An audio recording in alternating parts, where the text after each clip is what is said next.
Ano yung pinakamabigat na pinagdaanan mo bilang ina? Yung usual lang din naman po. Yung struggles lang siguro. Yung Ano nga nowadays. po? Ano yung... Yung for everyday din po. Expenses, yung mga... Financial. Yun lang din naman po talaga. Kasi, for now. yun kasi bilang nanay, aasahan mo yun eh. Opo, kasama Pero na ano rin yung po. nangyari sa'yo o naranasan mo na hindi mo inaasahan na sobrang sinubok ang tatag mo bilang babae at bilang nanay at nalampasan mo? Yung ano po siguro. Part po ng ano, na pag-guide po sa kanila. Siyempre, ibago na rin po kasi yung mga bata ngayon. Iba na po sila yung sa panahon na tayo yung sa mga Gen Z and yung mga millennials. So, medyo dun po nagkakaroon ng struggle kasi iba na po sila makipag-communicate sa mga parents ngayon. Ano yung isang instance na nangyari sa'yo na talagang grabe, ang hirap naman itong eksenang to? Yung kapag ano na po, pinapagalitan mo na yung mga anak mo. Siyempre, minsan yung part mo na gusto mo lang silang maging safe, i-explain mo sa kanila na, anak, eto kasi ganto ganyan.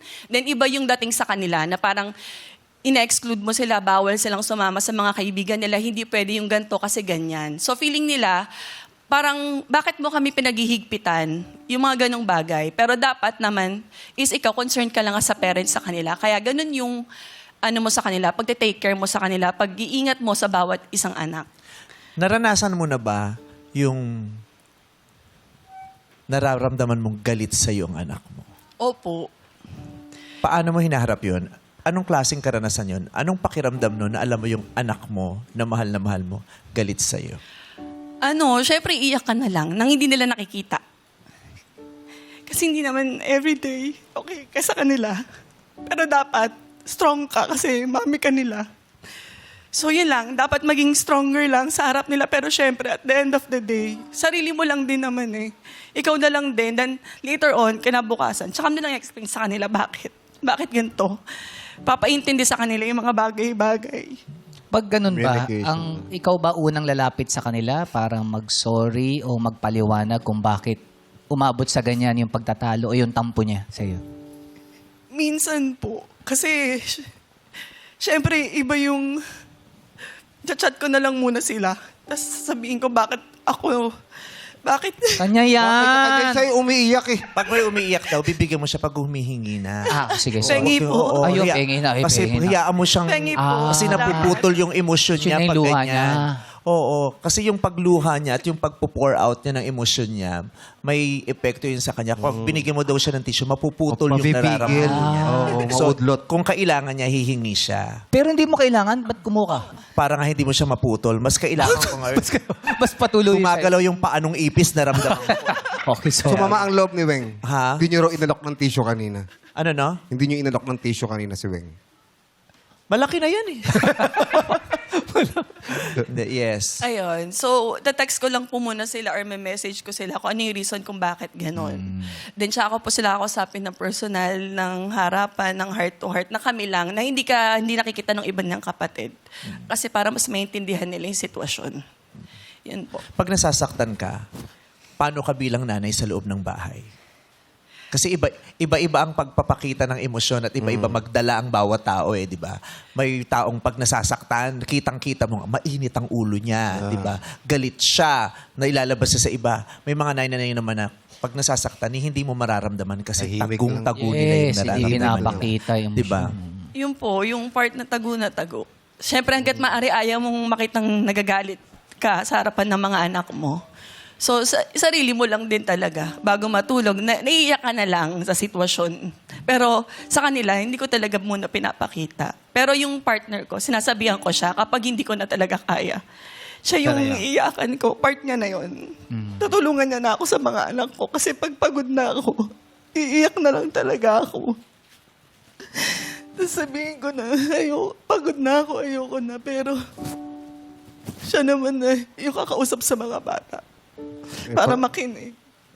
And there's nothing wrong walang mali sa pagsasabing pagod ka na. At wala ring mali kung nakakaramdam kayo ng pagod. Correct. Kailangan nating harapin yon at irespeto, igalang yung pagkakataon na napapagod kayo. Yeah.